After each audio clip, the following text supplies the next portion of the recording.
ಈ ಸಮಾರಂಭಕ್ಕೆ ನನಗೂ ಬರ್ಬೇಕಂತೇಳಿ ಭಾಳಷ್ಟು ಜೊಕಾನಟ್ಟಿ ಜನ ಒತ್ತಾಯ ಮಾಡಿದ್ರು.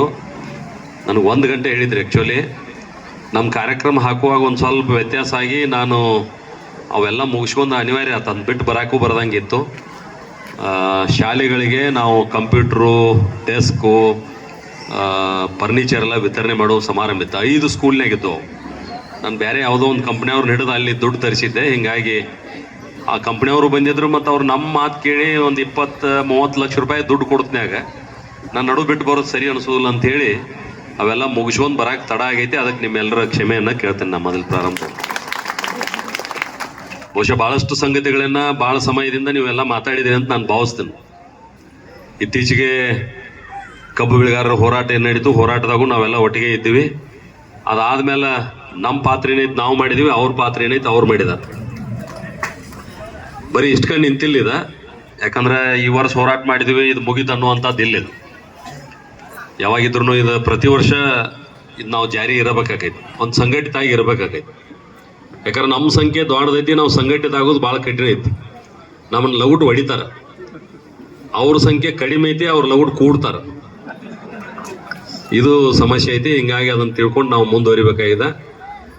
ನಾವು ಮೊನ್ನೆ ಹೋರಾಟದೊಳಗೆ ಇವರೆಲ್ಲ ಹೋರಾಟಕ್ಕೆ ನಿಂತಾಗ ನಾವು ಅದಕ್ಕೆ ಸಂಪೂರ್ಣ ಬೆಂಬಲ ಕೊಟ್ಟು ಒಬ್ಬ ರೈತ ಆಗಿ ಅವ್ರ ಜೊತೆ ಹೆಂಗೆ ಇರ್ಬೇಕು ಅನ್ನುವಂಥದ್ದು ಮಾಡಿ, ಮತ್ತು ನಮ್ಮ ರಾಜ್ಯ ಅಧ್ಯಕ್ಷನು ಕರ್ಕೊಂಡ್ಬಂದು ಒಂದಿನ ಅಲ್ಲಿ ವಸ್ತಿ ಮಾಡುವಂಥದ್ದು ಮಾಡಿ ಅವರು ಹಿಂಗೆ ಬೆಂಬಲ ಕೊಟ್ಟು ಹೋಗ್ತು ಅಂದ್ರೆ ರೈತ ಸಂಘಟನೆ ಅವರೆಲ್ಲ ಹೇಳ್ರಿ. ನಾವಿನ್ನ ಬೆಂಗಳೂರಾಗಿದ್ದು, ಯಾರು ರಾಜಕಾರಣಿಗಳು ಬರ್ತಾರ ಅವ್ರು ಇಲ್ಲಿ ಬಂದು ಕುಂದಿರ್ಬೇಕು, ಇಲ್ಲ ಅಂದ್ರೆ ಹಂಗೆ ಬಿಡಂಗಿಲ್ಲ ಅನ್ನಕತ್ರ ಅವ್ರು. ನಮ್ಮ ಅಧ್ಯಕ್ಷರು ಕೇಳಿ ನಾನು ಹೋಗೋಣೋ ಬೇಡ ಅಂತೇಳಿ. ನಮ್ಮದು ಕೇಳೋದು ಸರಿ ಐತೆ, ಅವ್ರದ್ದು ತಪ್ಪೇನೈತಿ. ಬರೀ ಬೆಂಬಲ ಟಚ್ ಆ್ಯಂಡ್ ಗೋ ಮಾಡೋದು ಬೇಡ, ಅದಕ್ಕೆ ಹೋರಾಟಕ್ಕೆ ಶಕ್ತಿ ತುಂಬಕ್ಕೆ ಏನೇನು ಮಾಡ್ಬೇಕು ಅದನ್ನ ಮಾಡ್ಬೇಕಂತ ಹೆಂಗೆ ಮಾಡೋಣ್ರಿ ಅದು ಒಂದು ದಿವ್ಸ ಕುಂಡು ಪೂರ ಅಂತ ಹೇಳಿ. ಆಮೇಲೆ ಬರುವಾಗ ಗಾಡ್ಯಾಗ ಚರ್ಚೆ ಆಯ್ತು. ಯಡಿಯೂರಪ್ಪನವ್ರು ಹೆಂಗೆ ಹೋರಾಟ ಮಾಡ್ತಿದ್ರು ಅನ್ನೋದನ್ನ ಕಲ್ಪನಾ ಕೊಟ್ಟ ಮೇಲೆ ಅವರಿಗೆ ಹೌದು ಸರಿ ಅದ ನೀವು ಹೇಳೋದು ಅಂತೇಳಿ ರಾತ್ರಿ ವಸ್ತಿ ಉಳಿತೇನಂತಂದ್ರು. ವಸ್ತಿನ ಉಳಿದ್ರು, ಹೋರಾಟ ಯಶಸ್ವಿ ಆಯಿತು. ಬರೀ ಇಲ್ಲಿ ಅಷ್ಟ ಆಗಲಿಲ್ಲ, ಮತ್ತು ಮುಖ್ಯಮಂತ್ರಿಗಳು ಮೀಟಿಂಗ್ ಕರೆದ್ರು ಎಲ್ಲರದು. MP ಗಳ್ನೂ ಕರೆದ್ರು. ಅವ್ರು MP ಗಳ್ನೂ ಕರೆದ್ಮೇಲೆ ನಾವೊಂದು ಪಾರ್ಟಿ ಆಗದ್ವಿ. ಪಾರ್ಟಿ ಚೌಕಟ್ಟು ಮೀರಿ ಹೋಗೋದೋ ಬೇಡ ಅಂತೇಳಿ ನಾವು ಚರ್ಚೆ ಮಾಡಕ್ಕೆ ಹೋದಾಗ ಅದನ್ನ ನಿರ್ಣಯ ತಗೋದು ಲೇಟ್ ಆಗಿಬಿಡ್ತು. ರಾತ್ರಿ 10 ಗಂಟೆಗೆ ಹೇಳ್ರಿ ನನಗೆ, ಯಾರು ಬರಂಗಿಲ್ಲ ನೀವು ಒಬ್ಬ ಹೋಗಂತೇಳಿ. ನನಗೂ ಅಲ್ಲಿ ಮುಂದೆ ಏನಾಗೈತೆ ಗೊತ್ತಿಲ್ಲ. ನಾ ಏನು ಹೇಳಿ ಇಲ್ಲಿ ಹೋರಾಟದಾಗ ನಾವು ಅದು ಮುಖ್ಯಮಂತ್ರಿ ಕರೆದ ಸಭೆಯೊಳಗೆ ಹೋಗಿ ಹೇಳಲಿಲ್ಲ ಅಂದ್ರೆ ಮತ್ತೆ ಅದಕ್ಕೆ ಏನು ಅರ್ಥ ಐತಿ, ರಸ್ತಾ ನಿಂತ ಒದರಿರೋದಂಗೆ ಆಕೈತಿ. ಅದು ಆಗೋದಿಲ್ಲ, ಮುಖ್ಯಮಂತ್ರಿ ಸಭೆಗೆ ಹೋಗೋಣ ಅಂತ ಹೇಳಿ ನಿರ್ಣಯ ಮಾಡಿ ಮುಖ್ಯಮಂತ್ರಿಗಳ ಸಭೆಗೂ ಹೋದ ನಾವು. 10 ಗಂಟೆಗೆ ನಿರ್ಣಯ ಆದ ನಂತರ 12:30 ಅಲ್ಲಿ ಹುಬ್ಳಿಗೆ ಹೋಗಿ ಟ್ರೈನ್ ಹಿಡೋದು, ನಮ್ಮ ಸಲುವಾಗಿ ಟ್ರೈನು ಒಂದು ಅರ್ಧ ತಾಸು ನಿಲ್ಲಿಸಿರು, ಹೋಗಿ ಭಾಗವಹಿಸಿದ್ವಿ. ಈ ವಿಷಯ ಯಾಕೆ ನಿಮ್ಮ ಗಮನಕ್ಕೆ ತರಾತು ಅಂದ್ರೆ ಇದು ಯಾವ್ಯಾವ ಹಂತದ ನಡೀತು ಅನ್ನೋದು ನಿಮ್ಗೆ ಗೊತ್ತಾದ್ರೆ ಇದನ್ನ ಎಷ್ಟು ಸೀರಿಯಸ್ ತೊಗೋಬೇಕು ಅನ್ನೋದು ನಿಮಗೂ ಕಲ್ಪನಾಕ್ ಬರ್ತೈತಿ. ಇಲ್ಲಾಂದ್ರೆ ನಾವು ಎಲ್ಲೆಲ್ಲೋ ನಮ್ಮ ಕಂಬಳಿ ಸಿಕ್ಕಾವತ್ತೇಳಿ ನೀವು ಎಲ್ಲೆಲ್ಲೋ ಕೂತಿರಿ ಅಂದ್ರೆ ನಮ್ಮ ಬಾಳೆ ಹಾಳಾಕೈತೆ ಅನ್ನೋದಕ್ಕೆ ನಿಮ್ಗೆ ಹೇಳತ್ತೇನೆ. ಇದನ್ನು ಅಲ್ಲಿ ಹೋದ ನಂತರ ಸಾಕಷ್ಟು ಸಂಘರ್ಷ ಆಯ್ತು ಅಲ್ಲಿ. ಯಾಕಂದ್ರೆ 8-10 ಮಂದಿ ಮಂತ್ರಿಗಳು, ನಾವು ಒಬ್ಬ ಹಾಯ್ತಿನಲ್ಲಿ MP ಸಿಕ್ಕೊಂಡ್ ಕೂಡಲೇ ಅವರೆಲ್ಲ ಕೇಂದ್ರ ಮೇಲೆ ಹಾಕಾಕತ್ರು. ನಾ ಹೇಳಿ ಕೇಂದ್ರದ್ದು ಏನೈತಿ ನಾವು ಕೇಳಕ್ಕೆ ರೆಡಿ ಅದು, ರಾಜ್ಯದ್ದು ಏನೈತಿ ನೀವು ಕೇಳಕ್ಕೆ ರೆಡಿ ಆಗ್ರಿ. ಈಗ ಎದಕ್ಕೆ ಕರೆದ್ರಿ ಮೀಟಿಂಗ, ಅಷ್ಟು ಚರ್ಚೆ ಆಗಲಿ ಅಂತೇಳಿ ಹಠ ಹಿಡಿದು ಅದನ್ನು ಒಂದು ತಾರ್ಕಿಕ ಅಂತ್ಯಕ್ಕೆ ಬರುವಂಗಾಯಿತು. ಅದ್ರ ಕಾರಣದಿಂದ 300 ರೂಪಾಯಿ ಸಿಗಾಕ ಅವಕಾಶ ಸಿಗ್ತಾ ಇಲ್ಲಿ. ಅದಾದ ನಂತರ ಅಷ್ಟಕ್ಕೆ ಬಿಡಲಿಲ್ಲ. ನಾನು ಹೋಗಿ ದೆಹಲಿ ಒಳಗೂ ಅಧಿವೇಶನ ನಡೆದಂಥ ಸಂದರ್ಭದೊಳಗೆ ಕಬ್ಬು ಬೆಳೆಗಾರರಿಗೆ ಏನೇನು ತೊಂದರೆ ಆಗತ್ತವ ಅನ್ನುವಂಥದ್ರ ಬಗ್ಗೆ ನಾನು ಒಂದು ಅವಧಿ ಒಳಗೆ ಅದನ್ನು ವಿಷಯನೂ ಎತ್ತಿದ್ದೇನೆ. ಮತ್ತು ಡಿಟೇಲ್ ಅದನ್ನು ಒಂದು ಪತ್ರ ತಯಾರು ಮಾಡಿ ಪ್ರಧಾನಮಂತ್ರಿಗಳಿಗೆ ವೈಯಕ್ತಿಕವಾಗಿ ನಾನು ಹೋಗಿ ಕೊಟ್ಟು ಬಂದೇನೆ. ಅಂದ್ರೆ ಬರೀ ಸಭೆಯೊಳಗೆ ಮಾತಾಡ್ರೆ ಆಗೋದಿಲ್ಲ ಅಂಥೇಳಿ ಪಾರ್ಲಿಮೆಂಟ್ನಾಗ ಮಾತಾಡೋದಲ್ದ ಹೋಗಿ ಸಭೆಯೊಳಗೆ ಕೊಟ್ಟು ಬಂದೇನೆ. ನಾನು ಭಾಳ ದಿವಸದಿಂದ ಇನ್ನೊಂದು ವಿಚಾರ ಇತ್ತು ನನ್ನ ತಲೆಯಾಗ. ಅಂದ್ರೆ ಉಳಿದದ್ದಕ್ಕೆ ಎಲ್ಲದಕ್ಕೂ ನಿಗಮ ಮಂಡಳಿ ಮಾಡ್ತಾರೆ. ಯಾವ ಸಮಾಜ ಬತ್ತ ನೋಡಿದ ಓಟ್ ಬರ್ತಾವ, ಅಲ್ಲಿ ಓಟ್ ಬರ್ತಾವ ನೋಡಿದ ಅದಕ್ಕೊಂದು ನಿಗಮ ಮಂಡಳಿ ಮಾಡ್ತಾರೆ. ವೀರಶೈವ ಅಭಿವೃದ್ಧಿ ನಿಗಮ ಅಂತ ಮಾಡ್ಯಾರ, ಹಿಂದುಳಿದ ಅಭಿವೃದ್ಧಿ ನಿಗಮ ಅಂತ ಮಾಡ್ಯಾರ, SC ಡೆವಲಪ್ಮೆಂಟ್ ಕಾರ್ಪೊರೇಷನ್ ಅಂತ ಮಾಡ್ಯಾರ. ಅಂದ್ರೆ ಜಾತಿಗೊಂದು ನಿಗಮಗಳಾಗಿ 100 ನಿಗಮಗಳದಾವ ಇವತ್ತು ರಾಜ್ಯದೊಳಗೆ. ಆದ್ರೆ ಜಾತಿನ ಇಲ್ಲದಂಥ ರೈತರಿಗಾಗಿ ನಿಗಮಗಳಾಗಿಲ್ಲ ಎಲ್ಲಿ. ಮತ್ತು ಕಬ್ಬು ಬೆಳೆಗಾರರಿಗೆ ಸಂಬಂಧಪಟ್ಟಂತ ಯಾವುದೇ ಇದಿಲ್ಲ. ಹೀಗಾಗಿ ನಾನೇನು ಮೊನ್ನೆ ಪಾರ್ಲಿಮೆಂಟ್ನಾಗ ಒಂದು ಬಿಲ್ ಮಂಡನೆ ಮಾಡಿದ್ದೇನೆ.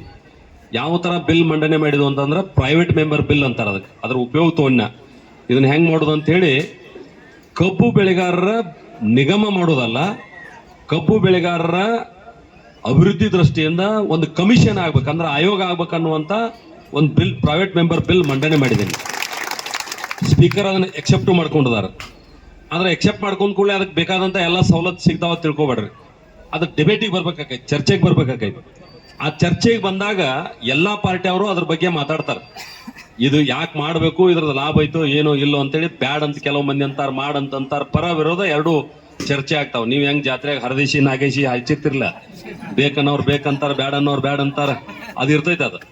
ಹಂಗಾಗಿ ನಮಗೂ ಒಂದು ಕಮಿಷನ್ ಮಾಡಬೇಕು ಕಬ್ಬು ಬೆಳೆಗಾರರ ಅಂತ ಹೇಳಿ ಒಂದು ಬಿಲ್ ಮಂಡನೆ ರೈತರ ಪರವಾಗಿ ನಾನು ಮಾಡಿದ್ದೇನೆ. ಮಾಡುವಂತದ್ದಕ್ಕೆ ಅದೇನು ಮಾಡಾಕತ್ತೇನೆ ನಾ. ಯಾವ ಅಂದ್ರೆ ಅದನ್ನ ಬಿಲ್ ಪಾಸ್ ಆಗ್ಬೇಕಂದ್ರೆ ಎಲ್ಲಾರು ಎಸ್ ಅನ್ಸ್ಬೇಕಲ್ಲ. ಅಂದ್ರೆ ಬರೀ ನಾವು ಕಬ್ಬು ಬೆಳಿತೀವಿ, ನೀವೇನ್ ಕೊಡಾಕತ್ತೀರಿ ಅಂದ್ರೆ ಸಕ್ಕರೆಗೆ ಅಷ್ಟ ನಮ್ಗೆ ಕೊಡಾತೀರಿ. ಈಗ ಏನ್ ಹೇಳ್ರವ್ರು ಕೇಂದ್ರದ ಮೇಲೆ ಒಂದು ಆರೋಪ ಮಾಡ್ರು, ಇಲ್ಲ ನೀವು MSP ಹೆಚ್ಚು ಮಾಡಿಲ್ಲ ಅಂತ ಹೇಳ್ರಿ, ಸಕ್ಕರೆ MSP. ಹೌದು, ಸರಿ ಅದ. 31 ರೂಪಾಯಿ ಮಾಡ್ಯಾರ. 31 ರೂಪಾಯಿ ಮಾಡಿ, ಆದ್ರೆ ನಾ ಮೊನ್ನೆ ಶುಗರ್ ಫ್ಯಾಕ್ಟ್ರಿ ಮಾಲಕರು ಅಂದ್ರೆ ಇಮಿಡಿಯೇಟ್, ಇಲ್ಲ ನೀವು ಕೇಂದ್ರ ಸರ್ಕಾರದಿಂದ ನಮ್ಗೆ MSP ಹೆಚ್ಚು ಮಾಡ್ಲಾರ್ಕಾಗಿ ನಾವು ನುಕ್ಸಾನ್ ಆಗತ್ತು ಅಂತಂದ್ರು. ನಾ ಅದಕ್ಕೆ ಅವ್ರನ್ನ ಕೇಳಿದೆ, 31 ರೂಪಾಯಿ MSP ಇದ್ರು ಸಾಮಾನ್ಯ ಜನ 31 ರೂಪಾಯಿದಾಗ ಕೊಂಡ್ಕೊಂಡೇ ಇಲ್ಲ ಸಕ್ರಿ, 40 ರೂಪಾಯಿದಾಗ ಕನ್ಕೋತಾರ. ಮತ್ತೆ ಆ ರೊಕ್ಕ ಎಲ್ಲಿ ಹೋತು ಕೇಳಿನ. ಅದಕ್ಕೆ ಆ ರೊಕ್ಕ ಕೊಡ್ಬೇಕಾಕೈತಿ ನೀವು. ಆಮೇಲೆ ಇದನ್ನ ಯಾಕೆ ನಾ ನಿಮ್ಗೆ ಗಮನಕ್ಕೆ ತರಾತೀನಿ ಅಂದ್ರೆ, ಕಾರ್ಖಾನೆ ಮಾಲೀಕರು ಸಹಿತ ಅವರು ಉಳಿಬೇಕು. ಯಾಕಂದ್ರೆ ನಾವು ಕಾರ್ಖಾನೆ ಮಾಲೀಕರಿಗೂ ವೈರಿ ಅಲ್ಲ ನಮ್ಗೆ. ಅವ್ರ ಕಾರ್ಖಾನೆ ಮಾಲೀಕರು ಉಳಿದ್ರನ ನಮ್ಮ ಕಬ್ಬು ಬೆಳೆಗಾರಿಗೂ ಬೆಲೆ ಬರ್ತೈತಿ, ಮತ್ತೆ ನಮ್ಮ ಕಬ್ಬು ಬೆಳೆಗಾರ ಉಳಿದ್ರನ ಕಾರ್ಖಾನೆಗೂ ಬೆಲೆ ಬರ್ತೈತಿ. ಇಲ್ಲಾಂದ್ರೆ ಎರಡು ಇವು ಸೈಮಲ್ಟೇನಿಯಸ್ಲಿ ಒಮ್ಮೆ ಹೋಗ್ಬೇಕಾಗಿತ್ತು. ಹೀಗಾಗಿ ನಾವೇನ್ ಡಿಮ್ಯಾಂಡ್ ಮಾಡ್ಬೇಕಾಗಿತ್ತು ಮುಂದಿನ ದಿವಸದೊಳಗೆ ಅಂದ್ರೆ, ನೀವು ಇಲ್ಲಿ ಹೋರಾಟ ಏನ್ ಮಾಡ್ತೀರಿ ಮಾಡ್ರಿ, ನನ್ನ ಹೋರಾಟ ನಿಮ್ಮ ವಿಚಾರನ ತಗೊಂಡು ನಾ ಅಲ್ಲಿ ಹೋರಾಟ ಏನ್ ಮಾಡ್ತಾನಂದ್ರೆ, ಕಬ್ಬಿಗೆ ಏನ್ ಬೆಲೆ ನಿಗದಿ ಮಾಡ್ತೀರಿ, ಕಬ್ಬಿನ ಉಪ ಉತ್ಪಾದನೆಗಳದಾವಲ್ಲ, ನೀವು ಮೊಲಾಸಿಸ್ ಇರ್ಬೋದು, ನೀವು ಇಥನೇಲ್ ಇರ್ಬೋದು. ಇಥನೇಲ್ 20% ಬ್ಲೆಂಡ್ ಮಾಡತ್ತಾರೆ ಎಲ್ಲ ಕಡೆ ಪೆಟ್ರೋಲ್ದಾಗ. ಪೆಟ್ರೋಲಿನಷ್ಟ ಅದು ಕಿಮ್ಮತ್ ಅದ, 20% ಬ್ಲೆಂಡ್ ಮಾಡಿದ್ದಂತಾರ. ಇಥನೇಲ್ ಅಲ್ದ, ಮೊಲಾಸಿಸ್ ಅಲ್ದ ಸ್ಪಿರಿಟ್ ಉತ್ಪಾದನೆ ಮಾಡ್ತಾರೆ, ಸಾರಾಯಿ. ಆ ಸಾರಾಯಿ ಅಲ್ದ ವಿದ್ಯುತ್ ಉತ್ಪಾದನೆ ಮಾಡ್ತಾರೆ. ವಿದ್ಯುತ್ ಉತ್ಪಾದನೆ ಅಲ್ದ ಬಗ್ಯಾಸ್ ಉತ್ಪಾದನೆ ಮಾಡ್ತಾರೆ. ಅದರಿಂದ ಅಂದ್ರೆ ಬೈ ಪ್ರಾಡಕ್ಟ್ ಭಾಳ ಅದಾವ ನಮ್ಮ ಕಬ್ಬಿಗೆ. ಇಲ್ಲಿ ತನಕ ಸಕ್ಕರೆಗೆ ಅಷ್ಟ ರೊಕ್ಕ ಕೊಟ್ರಿ ನಮಗ. ಆ ಉಪ ಉತ್ಪಾದನೆಗಳಿಗೆ ಏನ್ ಲಾಭ ಆಕೈತೆ ಅನ್ನೋದು ಸೈಂಟಿಫಿಕ್ ಆಗಿ ಅಧ್ಯಯನ ಮಾಡ್ರಿ. 30% ನಿಮ್ ತಕೋರಿಪ, 70% ವಾಪಸ್ ನಮಗ್ ಕೊಡ್ರಿ ಅಂತ ನಾವು ವಾದ ಮಂಡನೆ ಮಾಡ್ಬೇಕಾಗಿತ್ತು. ಎಲ್ಲಿ ರಾಜ್ಯಸಭೆ ಒಳಗ, ವಿಧಾನಸಭೆ ಒಳಗ ಈ ರೀತಿ ವಾದ ಮಂಡನೆ ಆದವು ಅಂದ್ರ ಅವಾಗ ಇದ್ರ ಬಗ್ಗೆ ಚರ್ಚೆನೇ ಆಗಿಲ್ಲ. ಚರ್ಚೆ ಯಾಕಾಗಿಲ್ಲ? ಚರ್ಚೆ ಅಲ್ಲಲ್ಲ, ನಾ ಏನ್ ಹೇಳತ್ತೇನಂದ್ರ, ಇದ್ರ ಬಗ್ಗೆ ಚರ್ಚೆ ಆಗ್ಬೇಕಂದ್ರ ಕೇಳಪ್ಪ, ಇಲ್ಲೇ ನಮ್ದು ಏನಾಗೈತಿ ಬಾಳೆ ಅಂದ್ರೆ, ನಾವು ಏನ್ ಮಾಡಿದ್ವು, ಕಬ್ಬು ಬೆಳೆಗಾರ ಹೋರಾಟ ಅಂದಾಗ ನಾವೆಲ್ಲ ಕೂಡ್ತೀವಿ. ಪಾರ್ಟಿ ಅಂದ್ಕೊಳ್ಳಿ ನಾವೆಲ್ಲ ಒಡೆದು ಹೋಗಿದ್ವಿ ಎಲ್ಲರೂ, ಹೌದಲ್? ಮತ್ತ ಆಮೇಲೆ ರಾಜಕಾರಣ ಹಾಸಾಕ ಹೊಚ್ಕೊಳಾಕ ಎಲ್ಲ ರಾಜಕಾರಣ ಮಾಡಿದ್ವು. ಹರ್ಯಾಗ ಕುಂತ ಕಟ್ಟಿಗೆ ಚರ್ಚೆ ಮಾಡಕ್ಕೂ ರಾಜಕಾರಣ ತಗೊಂಡು, ರಾಜಕಾರಣದ ಕೆದ್ಯಾವ ಒಬ್ಬದಾನ, ಚರ್ಚೆ ಮಾಡಾವ್ ಲಕ್ಷಾಂತರ ಮಂದಿ ನಾವು ಮಾಡತ್ತೀವಿ. ಚರ್ಚೆ ಮಾಡ್ರ ಅಂದೇನ್ ತಕರಾರಿಲ್ಲ. ಇಲೆಕ್ಷನ್ ಆದ ಮರುದಿವ್ಸ ಬಿಟ್ಟು ಮಾರಾಯ ನಿಮ್ ಬಾಳೆ ಏನ್ ನೋಡಾಕ್ತಾ ಇರಲಿಲ್ಲ ನೀವು ಯಾರು. ನಮಗ್ ಯಾವ ಕಬ್ಬು ತಗೊಂಡ್ ರೊಕ್ಕ ಕೊಡ್ತಾನಂತೂ ಕೇಳಾಕ್ತಾ ಇರಲ್ಲ. ನಮ್ ಪರವಾಗಿ ಯಾವ ಮಾತಾಡ್ತಾನ ವಿಧಾನಸಭೆ ಗೊತ್ತು ಕೇಳಾಕ್ತಾ ಇರಲ್ಲ. ಈ ಕಬ್ಬಿನ ನೋವು ಗೊತ್ತಿಲ್ಲ ಅವ್ರನ್ನ ಆರಿಸಿ ಕಳಿಸ್ರ ಅವ್ರ್ಯಾಕೆ ಮಾತಾಡ್ತಾರ?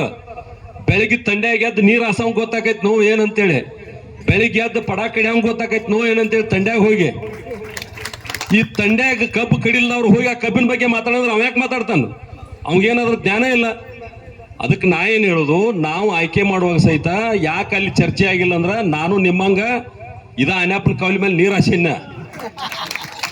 ಹಾಸೇನೂ ಕಾರಣಕ್ಕ, ಕಬ್ಬು ಬೆಳೆದಿನೂ ಕಾರಣಕ್ಕ, ಮತ್ ಕಬ್ಬು ಹೊತ್ತದು ನಾವು ಬರೀ ಹಿಂಗೆ ಹೇಳಿ ಹಿಂಗೇನು ಬಿಳಿ ಹಿಂಗೆ ಹಾಕೊಂಡ್ ಅಡ್ಯಾಡೋತಿ ಇವ್ ಎಲ್ಲಿ ಬಿರೋಪ ಸುಳ್ಳು ಹೇಳತನ ತಿಳ್ಕೊಬೇಡ್ರಿ. ಬಂಡ್ಯಾಗ ಕಬ್ಬು ಹಾಕಿ ಗಾನಕ್ಕೆ ಕಬ್ಬು ಹೋಗುದು ನಾವು, ನಮ್ದು ಗಾನ ಸಟ್ಟಿತ್ತಿಲ್ಲ ಅನ್ಯಾಪನ ಕೌಲಿ ಮೇಲೆ. ಹೀಗಾಗಿ ಆ ಕಬ್ಬಿನ ನೋವು ಗೊತ್ತಿದ್ದವ್ರು ಮಾತ್ರ ಕಬ್ಬಿನ ಬಗ್ಗೆ ಮಾತಾಡಕ್ ಸಾಧ್ಯ ಅದ, ಉಳಿದವ್ರು ಮಾತಾಡಕ್ ಸಾಧ್ಯ ಇಲ್ಲ. ಹೀಗಾಗಿ ನಾನು ನಿಮ್ ಪರವಾಗಿ ಒಂದು ಬಿಲ್ ಮಂಡನೆ ಮಾಡಿದ್ದೀನಿ. ಅದರ ಏನಾಗಿದೆ ಅಂದ್ರೆ, ಬಿಲ್ ಮಂಡನೆ ಮಾಡಕ್ ಲೇಟ್ ಆಯ್ತು. ಯಾಕಂದ್ರೆ ನಾನು ಅಧ್ಯಯನ ಮಾಡಿ ಅದನ್ನ ತಗೊಂಡೋಗಿ ನಂಬರ್ ಕಚ್ಚಿ ಮೇಲೆ ಮಂಡನೆ ಮಾಡಿ ಅದು ಎಕ್ಸೆಪ್ಟ್ ಮಾಡ್ಕೊಂಡ್ರೆ ಚರ್ಚೆಗೆ ಬರೋದು ಭಾಳ ಟೈಮ್ ತಗೋತೈತೆ ಅದಿನ್ನ ಸುಧವಿದಿಂದ ಗೊತ್ತಿಲ್ಲ ನನಗೆ. ನನ್ನ ಅವಧಿ ಒಳಗೆ ಚರ್ಚೆಗೆ ಬಂದ್ರೆ 100% ಆ ಬಿಲ್ ಪಾಸ್ ಮಾಡಿ ಕಬ್ಬು ಬೆಳೆಗಾರರಿಗೆ ಒಂದು ಆಯೋಗ ರಚನೆ ಮಾಡುವಂಗೆ ನಾ ಪ್ರಯತ್ನ ಮಾಡ್ತೇನೆ ನನ್ನ ಅವಧಿ ಒಳಗೆ ಬಂದ್ರೆ. ಮತ್ತೆ ಬರಲಿಲ್ಲ ಅಂದ್ರೆ ಅನಿವಾರ್ಯ ಹೋತ ತಿಳ್ಕೊತ ನಾವು ನಂಬರ್ ಅಲ್ಲ ಅದು ಬರ್ಬೇಕಲ್ಲ. ಯಾಕಂದ್ರೆ ಪಾರ್ಲಿಮೆಂಟ್ ನನ್ನಂತವ್ರು 540 ಮಂದಿ ಇವ್ರ ಲೋಕಸಭಾ ಸದಸ್ಯರದಾರ, 275 ಮಂದಿ ನಾವು ಅದೀವಿ, 800 ಮಂದಿ ಇವ್ರ ಹಾಕಿವಿ. 800 ಮಂದಿವೆಲ್ಲ ಅವರು ಬೇರೆ ಬೇರೆ ವಿಷಯಕ್ಕೆ ಮಂಡನೆ ಮಾಡಿರ್ತಾರೆ. ಅವೆಲ್ಲ ನಂಬರ್ ಹಾಕಿ ಬರ್ಬೇಕಂದ್ರೆ ಟೈಮ್ ತಗೋದೈತಿ. ಆ ಟೈಮ್ದೊಳಗೆ ಬಂತು ಓಕೆ, ನಾನು ನಿಮ್ಮ ಪರವಾಗಿ ನಿಶ್ಚಿತವಾಗಿ ಮಾತಾಡ್ತೀನಿ, ಅದನ್ನ ಬಿಲ್ ಪಾಸ್ ಮಾಡಕ್ಕೆ ಪ್ರಯತ್ನ ಮಾಡ್ತೇನೆ. ಆಗ್ಲಿಲ್ಲ ಅಂದ್ರೆ ಮತ್ತೆ ರಸ್ತೆಗೆ ಇಳಿದು ಹೋರಾಟ ಮಾಡೋದು ನಿಮ್ಮ ಜೋಡಿ, ಅಲ್ಲಿಯೂ ನಾವು ರೆಡಿ ಇರ್ತೀವಿ ಅನ್ನುವಂಥ ಮಾತನ್ನ ಈ ಸಂದರ್ಭದೊಳಗೆ ಹೇಳಿ, ಯಾಕಂತಂದ್ರೆ ನಾವು ನಮ್ಮ ಮೂಲ ಕಸಬೇನದಲ್ಲ ಕೃಷಿ ಅದ. ನೀವೆಲ್ಲ ಒಂದು ಗಟ್ಟಿ ತಿಳ್ಕೊಂಬಿಡ್ರಿ, ಇಲ್ಲಿ ಕುಂತವ್ರು ಯಾರು 2 ನಂಬರ್ ದಂಧೆ ಮಾಡಾಕ್ತಿಲ್ಲ. ಆದ್ರೆ ಹೆದರಾಕತೈತಿ ಮಂದಿ, ನನಗೆ ಅದು ವಿಚಿತ್ರ ಆಗತ್ತೆ.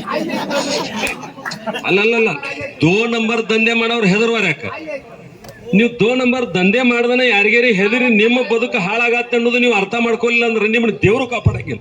ಆಮೇಲೆ ದೇವ್ರು ಕಾಪಾಡಂಗಿಲ್ಲ. ಯಾರು ಧ್ವನಿ ಎತ್ತಾರಲ್ಲ ಅವ್ರು ಧ್ವನಿ ಆಗ್ಲಿಲ್ಲ ತಿಟ್ಕೋರಿ ನೀವು. ಆಯ್ತಪ್ಪ, ನಮ್ಮಂತವ್ರು ಯಾರೋ 4 ಮಂದಿ ಧ್ವನಿ ಎತ್ತವ್ರದು, ಧ್ವನಿ ಎತ್ತವ್ರಿಗೆ ನೀವು ಶಕ್ತಿ ತುಂಬಲಿಲ್ಲ ಅಂತಂದ್ರ ಮತ್ ನಿಮ್ಗೆ ಯಾರು ಬರ್ಬೇಕು? ಬರೋದಿಲ್ಲ. ಅದಕ್ಕೆ ನನ್ನ ವಿನಂತಿ ಅದ, ಯಾವ್ದು ಸರಿ ಅದ ಅದಕ್ಕೆ ಶಕ್ತಿ ತುಂಬತಕ್ಕಂಥ ಕೆಲಸ ಸಮಾಜ ಕೂಡ ಮಾಡ್ಬೇಕಾಗ್ತದೆ. ಆ ದಿಕ್ಕಿನೊಳಗೆ ನಿಮ್ಗೆ ಮಂದಿ 300 ರೂಪಾಯಿ ಸಿಕ್ತಪ್ಪ, ನೀವೆಲ್ಲ ಬಂದು ಕೂತ್ರಿ ಅಂತ ಸಿಕ್ತು. ಮತ್ತೆ ನೀವು ಮಂದಿ ಬರ್ಲಿಲ್ಲ ಅಂದ್ರೆ ಆಮೇಲೆ ಇದು ಲಾಠಿ ಚಾರ್ಜ್ ಆಗ್ತಿತ್ತು, ಏನಾಕಿತ್ತು, ಆಗಿ ನಮ್ಮನ್ನು ಒಟ್ಟು ಎಬಿಸಿ ಕಳಿಸ್ಬಿಡ್ತಿದ್ರು ಆ ಕಡೆ.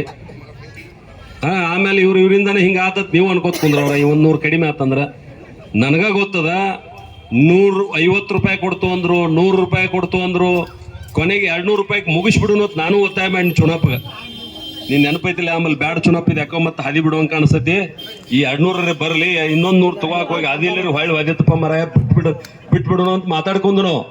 ಆದ್ರೆ ಏನಾಯ್ತು, ಅದು ಹೋರಾಟ ಮತ್ತೆ ಬಿಗಿ ಹೆಚ್ಚಿದಂಗ ಎಲ್ಲೋ ಆಕೈತಿ, ಲಾಭ ಆಕೈತಿ ಅನ್ನೋದು ಗೊತ್ತಾಯ್ತು.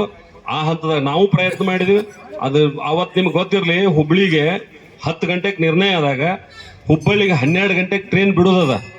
ಇಡೀ ದಿವಸ ಎಲ್ಲ ನಾ ಟ್ರೈನ್ಯಾಗ ಇದ್ರಾಗ ಹೋಗಾಕ ಅನುಕೂಲ ಇಲ್ಲ. ಇಡೀ ಸಂಜೆ ತನಕ ಅಡ್ಡಾಡಿದ್ನೆ, ಸಿಕ್ಕಾಪಟ್ಟೆ ಕಾರ್ಯಕ್ರಮ ಇದ್ದು. ಅವತ್ತು ರೈಲ್ವೆ ಜನರಲ್ ಮ್ಯಾನೇಜರ್ಗೆ ವಿನಂತಿ ಮಾಡ್ಕೊಂಡೆ, ಒಂದು 10 ನಿಮಿಷ ನನ್ನ ಸಲುವಾಗಿ ವೇಟ್ ಮಾಡ್ರಿ ಅಂತೇಳಿ. ಅರ್ಧ ತಾಸು ತಡೆದ್ರ ಅವ್ರು, ಪಾಪ ನಂದು ಸುದೈವ. ಅದು ಅರ್ಧ ತಾಸು ತಡಿಬೇಕಂದ್ರೆ 2 ತಾಸು 15 ನಿಮಿಷ ನಾವು ಹುಬ್ಳಿಗೆ ಹೋಗಿದ್ದು. ಹುಬ್ಳಿಗೆ ಹೋಗಿ ಟ್ರೈನ್ ಹಿಡಿದು ನೀನೇ ಇದ್ದಲ್ಲ ಬನಪ್ಪ ದಿವಸ